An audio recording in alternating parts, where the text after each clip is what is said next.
c'est Luis Sanchez. Je suis agent de voyage et ma passion, c'est les poupées Barbie. Ma passion a commencé une fois quand j'avais 14 ans. On avait fait une pièce de théâtre et 2 copines à moi sont arrivées avec ces poupées Barbie.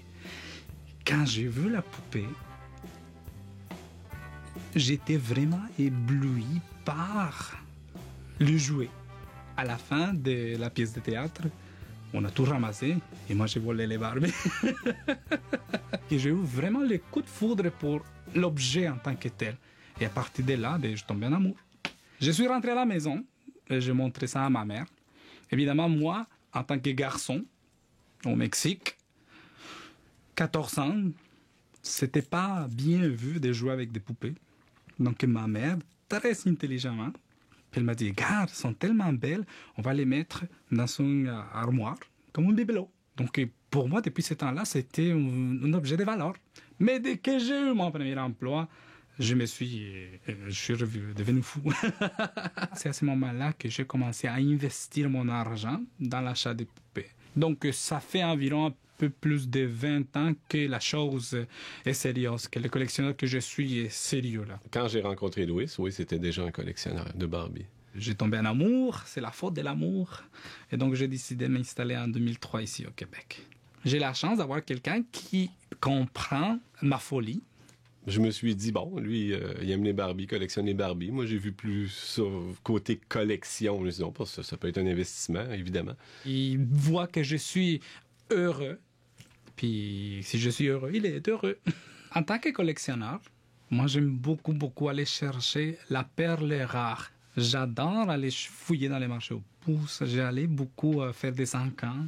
Il passe beaucoup de temps sur Internet, il fouille, il cherche, il va sur Mattel, il regarde les nouvelles arrivages, carrément. J'aime beaucoup me battre pour avoir la poupée que je veux vraiment avoir. Que tu sais que tu vas miser sur une valeur sûre et parce que d'ici à 10-15 ans, la poupée va être hors des prix. Des fois, il faut que tu te dépêches parce que les poupées vont se vendre assez vite. La première place que je vais aller voir, c'est Barbie Collector. C'est un site que Mattel a créé spécifiquement pour nous les collectionneurs. Donc les poupées de $150 et plus, on va les trouver là. Il va y avoir des poupées qui vont devenir rares parce qu'ils vont se vendre vite, parce que la demande est là. Par exemple, ici, on peut voir elle. C'est marqué Sold Out. Aussitôt que je vois quantité limitée, moi j'ai dit, ben oui, prends-en 2-3, voyons donc. Là, ce sont abordables, mais dans 2-3 ans, ce Barbie-là, elle sera pas achetable. Là. Puis une fois, il l'a pas faite. Puis effectivement, 1 an ou 2 après, ça y prenait sa Barbie. Puis là, la Barbie était plus achetable. Elle était rendue dans les $1000. Là. Puis là, ben, j'en profite pour lui dire, je te l'avais dit. Des fois, quand j'en parle de ma collection, les gens disent, ben là, t'es fou, 2000 poupées, t'as toute la place. Oui, je suis fou, mais avec de l'argent. J'ai des Barbies partout dans la maison. Oh my goodness, il n'y a plus de place. Oui, c'est littéralement partout. N'importe quel garde-robe que tu vas ouvrir, il y a des caisses de Barbie d'empilées.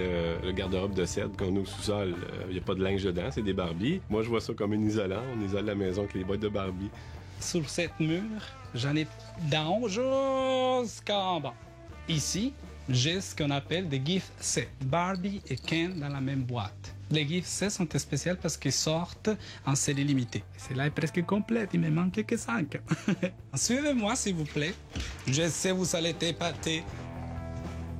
J'ai beaucoup aimé voyager, j'aime beaucoup voyager. Je suis agent de voyage, je voyage. Donc, j'ai décidé de faire la collection des poupées du monde. Elle est complète. La première poupée est sortie en 1979. Et là, je me suis mis à faire les recherches, à regarder dans mes livres, à regarder dans les sites, partout pour la voir. C'est la Barbie royale. Et ça a eu tellement de succès que bon, ils en ont fait de tous les pays. Il y en a une spéciale que j'aimerais bien vous montrer. Elle s'appelle Fula. Mais c'est produit par cette compagnie qui s'appelle New Boy. Mais la légende dit que c'est Mattel qui a dû se refaire une poupée pour réduire la poitrine, la habiller, pour pouvoir percer dans les marchés arabes. Ça, tu la trouves pas facilement ici en Amérique du Nord. Elle, c'est la première Canadienne qui en fait. Tu peux la trouver en haut de $100. Pourquoi? Parce qu'ils ont fait une édition limitée et c'est difficile à trouver. Ça a été vendu que sur le marché canadien. Et les gens qui collectionnent les poupées du monde, ben, ils payent cher pour elles. Ici, dans cette partie de ma collection, nous avons les célébrités. Barbie ou Mattel fait des poupées en ressemblance aux artistes comme Barbara Streisand, comme Audrey Hepburn, comme Shakira.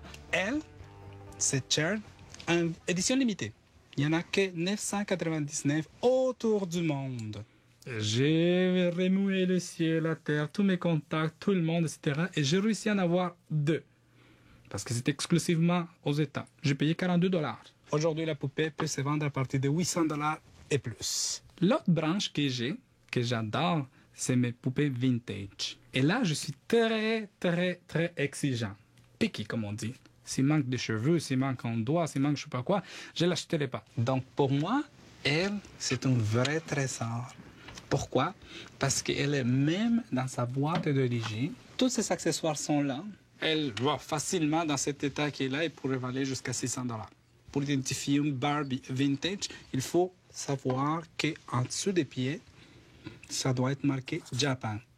Et, j'espère qu'ils ne vont pas censurer ça à la télé, sur les fesses.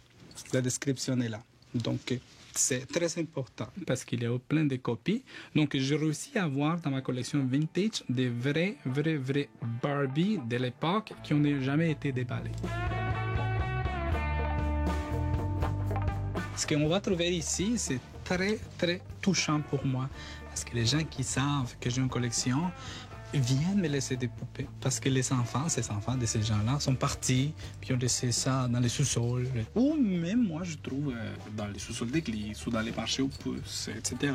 Parce que moi, je restaure ces poupées. Je vais la laver, je vais la coiffer, je vais la rhabiller, je vais la remettre dans son état pour lui redonner une deuxième chance. Après, les gens reviennent, puis disent « Ah, la poupée que je t'ai donnée, ah, la poupée là. » Puis ça crée des beaux moments. Puis c'est un petit hommage aussi. Si je veux vraiment la perle rare, à mes connaissances, il n'y a pas de limite pour moi. Si je la veux, je vais la voir. Peu importe la température, si je la veux, je vais la voir. Il faut vraiment fouiller partout. Il ne faut pas négliger aucun endroit. Les marchés aux puces, les ventes de garages, les bazars, l'Internet, Kijiji. Il faut vraiment avoir cette soif. Je viens souvent ici parce que ici, il y a plein de choses à découvrir, beaucoup de trésors. Pour moi, c'est très important que les vendeurs ne sachent pas que je suis un collectionneur. Ils savent dans le fond que tu es un collectionneur, mais il ne faut pas trop que tu en montres. Donc, je joue les jeux. Ici, j'ai déjà trouvé 2 fois 2 trésors très intéressants, 2 Barbie très anciennes. J'ai trouvé Francie. Cette poupée-là, je l'ai payée $1. Et j'ai capoté. La poupée se vend à partir de 75 $ US. Pour moi, mes kiosques préférés, ce sont les kiosques bordélés. Les gens pensent que c'est de la poubelle, mais des fois, tu peux trouver des choses intéressantes. Tout ce qu'il va acheter en rentrant d'un marché aux puces, c'est juste les jouets, les Barbies. Je viens de voir, ici au fond, il y a une des premières Ken. Malheureusement, il n'y a plus de bras. Ça me parle. Est-ce que je peux rentrer pour regarder un petit peu? Oui, merci, c'est gentil. Cassé, là, mais... Ah! Ça fait des dégâts. Le sapin Spoutnik. Je vous avais parlé tout à l'heure de Francie. Francie, c'est la cousine de Barbie. Pour trouver les vêtements, la bonne poupée, etc., les accessoires, il faut faire vraiment la chasse au trésor. Des vêtements de l'époque. Oh my goodness. Oh my goodness, oh my goodness, oh my goodness, oh my goodness. L'habit de Ken. Le premier Ken est habillé avec ça.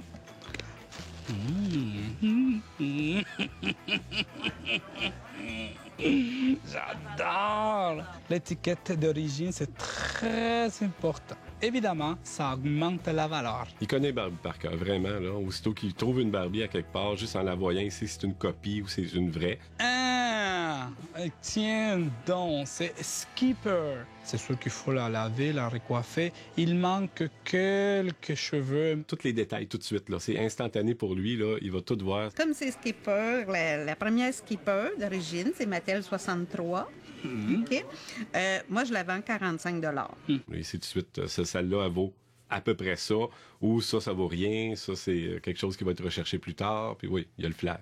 La frange a été coupée, donc ça c'est irréparable. Je veux dire, on ne peut pas l'arranger. Donc la valeur de la poupée en tant que telle descend, tu le sais très bien. Non, je ne serais pas prêt à payer 45 $ pour le skipper que nous avons trouvé parce que même si j'ai fait la restauration des poupées, il manque les cheveux. Le toupette est coupée, est mal coupée d'ailleurs. Donc même si je vais la laver, je vais la rhabiller, etc., les cheveux ne seront pas là. Quand j'analyse le temps que je mets pour les recherches, pour les déplacements, pour aller rencontrer des gens, je trouve que je veux mettre beaucoup de temps. Dans la semaine, je mettrai quand même une quinzaine ou 20 ans d'heures. Dis-moi, pourquoi tu les vends? Je m'en sers plus. Je me suis amusée. C'était à toi? Oui, quand j'étais petite. Quand j'ai une poupée que je veux restaurer, je vais regarder évidemment la qualité des cheveux, s'ils n'ont pas été coupés, le maquillage, le plastique, le visage, s'il n'est pas taché. Je suis pas mal sûr que tu sais laquelle, mais moi, juste avec le repère, c'était un cowgirl. Oui. Voilà, je suis bon, hein? Ça va me faire plaisir de la restaurer, la laver, la coiffer et trouver ses vêtements. Et tu vas être surprise de comment la poupée va rester comme neuf. Maintenant, je me retrouve à l'étape où je vais commencer la restauration de la poupée. La première fois que j'ai eu le contact avec Barbie, ce qui m'a frappé, c'était sa beauté et sa perfection.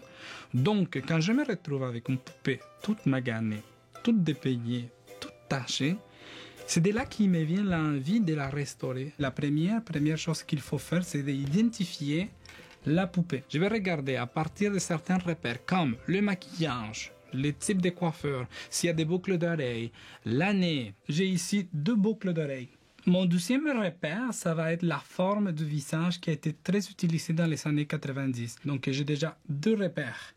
Ici, ce sont 2 livres qui vont m'aider beaucoup dans le repérage des vêtements de Barbie. Pourquoi? Parce que les photos sont tellement bien détaillées, elles sont prises avec la boîte d'origine, donc je peux vraiment identifier les vêtements et les accessoires qui venaient avec la poupée. Et là, à ce moment-là, je vais trouver dans mes livres quelle poupée qui était quand elle est sortie de l'usine. Et à ce moment-là, c'est là que le défi commence. Pourquoi? Parce que je vais me donner la tâche d'aller chercher ces vêtements, ces accessoires qui manquent. Ah! Voilà, je l'ai trouvé. Regardez. Déjà, nous sommes dans la bonne année. C'est marqué ici des années 90. C'est sorti en 93. Et avec mon bon repérage des boucles d'oreilles, je peux voir et apprécier la photo de la poupée. Et je suis sûr et certain que, quelque part, j'ai des vêtements pour cette Barbie. Ah! Oh là là là là là là là là. Donc, je suis en train de retrouver son kit d'origine que j'avais acheté il y a longtemps. Tout est là, merveilleux, merveilleux. Et je le savais, c'est Noël pour moi. Et voilà, mon kit est complet. La prochaine étape, c'est de la rendre belle. Tiens, ça te rappelle des souvenirs, hein? Tantôt, tu vas voir. Et donc, je vais vraiment faire tout le travail. Je vais la laver, la coiffer, la rhabiller. Je vais la mettre présentable. Et je vais lisser ses cheveux. On va lui donner un nouveau look. OK? Il est pas là. Il est carrément débranché, là. Il a sa Barbie dans les mains, il travaille dessus, tu y parles, il t'entend même pas. Non, il est concentré, il est vraiment concentré. Souvent, on écoute la télé, il est assis à côté de moi, il sort 2-3 Barbie, il commence à jouer là-dedans, là, puis ce qui se passe à la télé ou le film qu'on est en train d'écouter, non, il l'a pas vu. Il est concentré sur sa Barbie, puis c'est sa Barbie, c'est juste ça. Êtes-vous prêts? Et une fois que la poupée est vraiment restaurée, mon défi est gagné. On va voir qu'est-ce que maman nous a envoyé du Mexique. Pour moi, quand une Barbie arrive, c'est Noël. Je peux pas décrire ça, c'est vraiment Noël. Ah! Oh my God! Oh mon Dieu, mon Dieu, mon Dieu, mon Dieu, mon Dieu, mon Dieu, mon Dieu! Je vois là, dans ses yeux que ça pétille, puis quand il déballe ce boîte-là, c'est... Wow, ce Barbie-là est génial. Regardez-moi ça! Oh mon Dieu Seigneur! Il est vraiment comme un enfant d'un magasin de jouets là, quand il reçoit ses Barbie. Ah! La poupée, là! On comprend tout de suite qu'il est vraiment accro aux Barbie puis qu'il adore les Barbie. Oh my God! Oh my God, j'adore! C'est une reproduction d'une des premiers Barbie. Mais ce qui est intéressant avec elle, c'est que c'est la rose. Les cheveux sont roux. Et donc, ça va devenir un objet de collection, même si c'est une reproduction, parce que des roses, ils n'en ont pas fait beaucoup. Ce que je remarque ici, qui ont fait les détails, très important, comme je demande, la petite étiquette. Cette étiquette-là indique que c'est vraiment original de Mattel. J'adore, je capote. Je suis vraiment content de l'avoir avec moi dans ma collection. Si j'ai gagné les gros lots, j'ouvrirai un musée Barbie ici à Montréal. Tout court. Pour moi, ça comble un grand bonheur, Barbie. Puis j'espère que ça va continuer pour longtemps.